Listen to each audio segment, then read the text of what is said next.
ধূপগুড়িতে পঞ্চায়েত সমিতির সদস্য তিনি নাকি বাংলাদেশি। জেলা শাসক ও বিডিওকে অভিযোগ তৃণমূল নেতারই। মঙ্গলকোটে আবার অন্য অভিযোগ, এখানে দুই ছেলের সঙ্গে বাবার বয়সের ফারাক নাকি মাত্র 5 বছরের।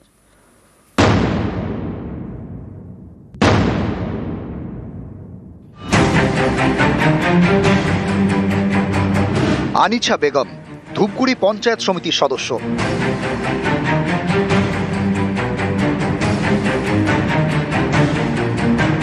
আনিছার বিরুদ্ধে অভিযোগ, 2007 সালে বাংলাদেশ থেকে অনুপ্রবেশ করেন আনিছা। ভুয়ো পরিচয়ে ভোটার তালিকায় নাম তোলেন।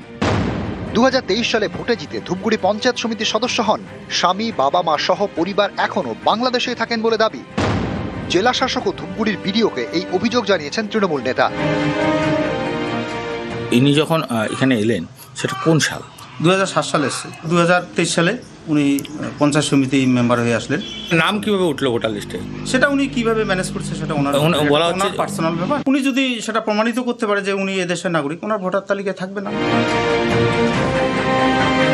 আরও অভিযোগ, এসআর ফর্মে বাংলাদেশের বাসিন্দা স্বামীকে নিরুদ্দেশ বলে দাবি করেছেন আনিছা। এদিকে ধূপগুড়ির ভোটপাড়ার বাসিন্দা রহমত আলীকে নাকি বাবা হিসেবে পরিচয় দিয়েছেন। রহমত আলী মারা গিয়েছেন। তার স্ত্রীর দাবি, আনিছা নামে তাদের কোনো সন্তান নেই।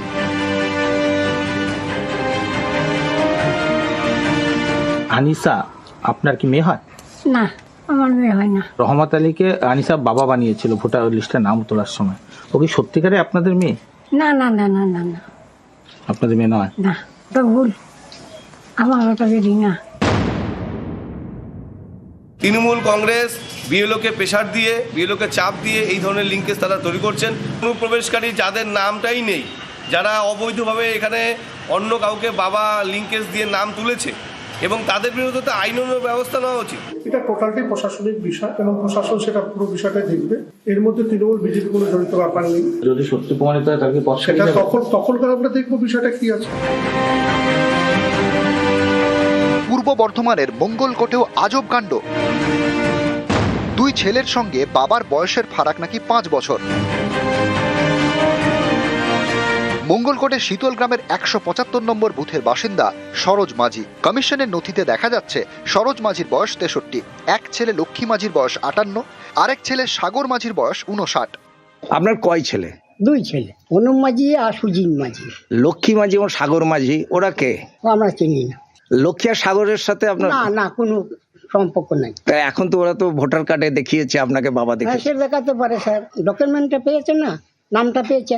এখন কি চাইছেন? আমিও কাটিয়ে দিই না।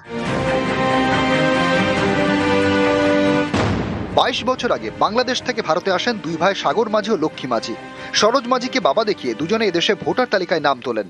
সরোজ মাঝি এখন বাবা পাতানো হয়ে আছে। উনি কি আসল বাবা? না, আসল বাবা না, পাতানো বাবা। আসল বাবা কি নাম? রামপদ মাঝি। কোথায় থাকতেন? বাংলাদেশ। আপনারা কোথায় থাকতেন আগে? বাংলাদেশে। বাংলাদেশ থেকে মুর্শিদাবাদে এসে কাজকর্ম করতেন, তারপরে খেতে থেকে গেলেন। কোথায় যাব, গরিব মানুষ, এই ছেড়ে দিয়ে কোথায় যাব বলুন? আমরা তখন পানটা হাতে করে এসেছি, এমন অবস্থা দিয়ে খাবো কি সেই চিন্তাটা করি নাই। এই জায়গাটা কিনেছি। ধূপগুড়ি থেকে রকি চৌধুরী এবং মঙ্গলকোট থেকে রণদেব মুখোপাধ্যায়, নিউজ 18 বাংলা। ফুটবল ভালোবাসেন, খেলা দেখতে ভালোবাসেন, মেসিকে দেখতে না পেয়ে উত্তেজনার বশে যুব ভারতের স্টেডিয়ামে ভাঙচুর চালিয়েছেন। তারাই এখন হাজতে। কিন্তু সেদিনের বিশৃঙ্খলার জন্য দায়ী কে, তার হদিশ পেতে নাকি তদন্ত চলছে। আর যারা আবেগে ভেসে গেলেন, ক্ষোভ উগরে দিলেন, তারাই এখন গরাদের পিছনে।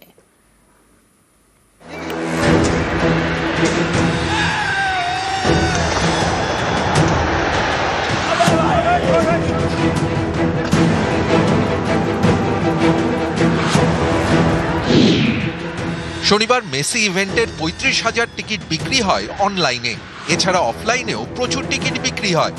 এর পাশাপাশি 27,000 কমপ্লিমেন্টারি টিকিট এবং মাঠে ঢোকার দেদার পাস, সবই অল অ্যাক্সেস পাস। একেবারে মেসির কাছে পর্যন্ত পৌঁছে যাওয়ার ছাড়পত্র। এর ফল মাঠের মধ্যে লিওনেল মেসিকে ঘিরে ভিড় এবং বিশৃঙ্খলা।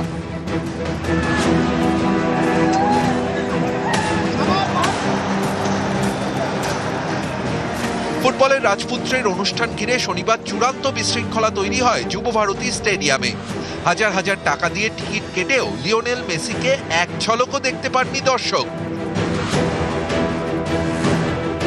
মাঠে মেসিকে ঘিরে সারাক্ষণই ছিল সেলফি তোলার ভিড়। শেষ পর্যন্ত নির্ধারিত সময়ের আগেই যুবভারতী ছেড়ে বেরিয়ে যান লিও। এই ঘটনায় অনুষ্ঠানের মূল উদ্যোক্তা শতদ্রু দত্তকে গ্রেফতার করা হয়েছে। আর মেসিকে দেখতে না পেয়ে বিক্ষোভ দেখানো, স্টেডিয়ামে ভাঙচুরের ঘটনায় গ্রেফতার একাধিক। বাসুদেব দাস, সঞ্জয় দাস, অভিজিৎ দাস, শুভ্রপ্রতিম দে, গৌরব বসু। পুলিশের দাবি, স্টেডিয়ামের ভিতরে ভাঙচুরের ফুটেজ দেখে অভিযুক্তদের শনাক্ত করেছে তারা। বাকিদের চিহ্নিত করার প্রক্রিয়া চলছে, যদিও পুলিশের দাবি মানতে চাননি অভিযুক্তদের আইনজীবী। উনি দামি টিকিট কেটে এখানে এসেছি খেলা দেখতে, কিন্তু আমাকে উল্টে এই কেসে ফাঁসিয়ে দেওয়া হলো। পুলিশ বলছে যে সিসিটিভি ফুটেজ দেখে গ্রেপ্তার করা হয়েছে, কিন্তু কোর্টে সেরকম কোনো প্রমাণ দিতে পারে। পুলিশ খালি জেসি প্রেয়ার করেছে, কোনো পিসি রিমান্ড করেনি। এমনি ভালো ছেলে, হ্যাঁ খেলাধুলা খেলতেও ভালোবাসে, খেলাধুলা করে, এইসবই। ওই নেশা আছে খেলার, ওই জন্যই খেলা দেখতে গেছে। না না না না, সেরকম কিছু তো মনে হয় না। ফুটবল ভালোবাসেন, খেলা দেখতে ভালোবাসেন, উত্তেজনার বশে ভাঙচুর চালিয়েছেন, তারাই এখন হাজতে। কিন্তু সেদিনের বিশৃঙ্খলার জন্য দায়ী কে, তার হদিশ পেতে নাকি তদন্ত চলছে। আর যারা আবেগে ভেসে গেলেন, ক্ষোভ উগড়ে দিলেন, তারাই এখন কড়াদের পিছনে। নিউজ 18 বাংলা। দেশের শীর্ষ ফুটবল নিয়ামক সংস্থা এআইএফএফ, রাজ্যের আইএফএ, আর এই দুই সংস্থাকে অন্ধকারে রেখে যুব ভারতীতে মেগা মেসি ইভেন্ট, যার ছত্রে ছত্রে বেনিয়ম এবং পরিকল্পনার অভাব।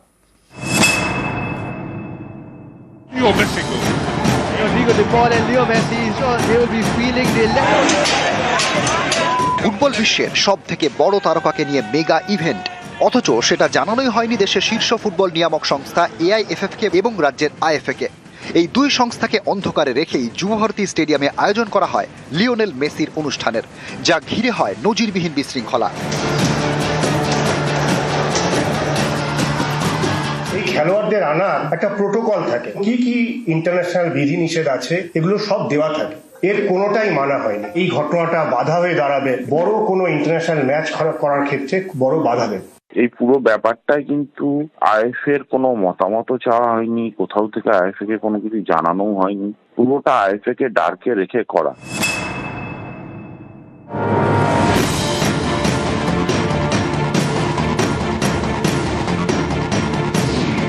নিয়ম অনুযায়ী কোনো ফুটবল ম্যাচ হলে তা আগাম জানাতে হয় এআইএফএফ অথবা সংশ্লিষ্ট রাজ্যের ফুটবল অ্যাসোসিয়েশনকে। গত শনিবার মেসি কোনো ম্যাচ খেলেননি, তাই জানানো বাধ্যতামূলক ছিল না। কিন্তু অনেকের মতে এআইএফএফ বা আইএফএ কে জানালে এই ধরনের ইভেন্ট আয়োজনে সুবিধা হয়।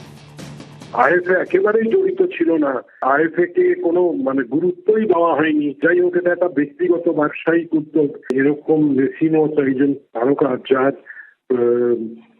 জনপ্রিয়তা তুঙ্গে থাকে সবসময়, ক্রীড়া প্রশাসনটা বা ক্রীড়া সংগঠনটা এটা সবাইয়ের জন্য নয়। It is not everybody's cup of tea. এর জন্য আলাদা দক্ষতা লাগে, অভিজ্ঞতা লাগে।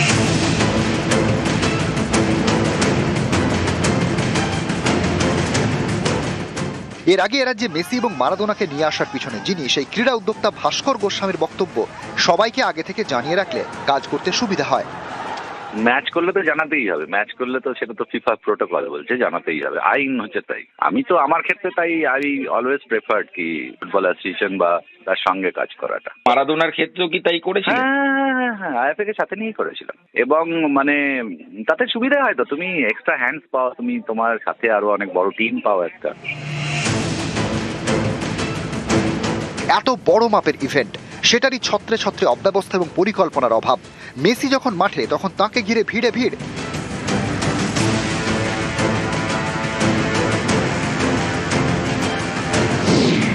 এরা কারা? এরা মাঠে ঢোকা ছাড়পত্র পেল কিভাবে? আমি চিনি তো না, কি করে বলবো বলুন তো যে কাদেরকে কি হয়েছে। অনেক লোক দেখেছি যাদেরকে আমি ভালো মতন জানি না, চিনি না, বা এর আগে কোনোদিন সেইগুলো আমার সঙ্গে পরিচয় নেই। তারা কারা? বুঝতে পারলাম না তো কারা কারা, আমি তো চিনি না বলছি। তারা ঢুকলো কোথা থেকে? তাহলে মাঠে ঢুকেছে, কোথা দিয়ে ঢুকেছে কি করে বলবো। বিশ্ব ফুটবলের মহাতারকাকে নিয়ে হাই প্রোফাইল অনুষ্ঠান, সেখানে থাকার কথা রাজ্যের মুখ্যমন্ত্রীর, থাকার কথা বলিউড মেগাস্টার শাহরুখ খানের। মুখ্যমন্ত্রী মাঠে ঢোকার আগেই ঢুকে গেলেন মেসি, তারপর তাঁকে ঘিরে ভিড়, বিশৃঙ্খলা। এরকম হলো কেন, এটা কার দেখার কথা?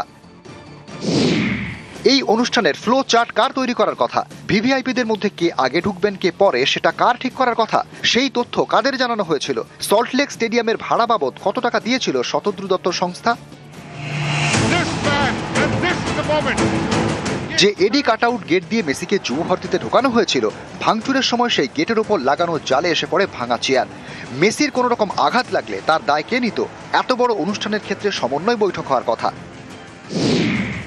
আয়োজক সংস্থা, ক্রীড়া দপ্তর এবং পুলিশের মধ্যে। সেই বৈঠক কি ঠিকভাবে হয়েছিল? হয়ে থাকলে কার কি দায়িত্ব ছিল? অনেকে বলছেন এইসব প্রশ্নের উত্তর মিললে তবেই স্পষ্ট হবে বিপর্যয়ের দায় কার।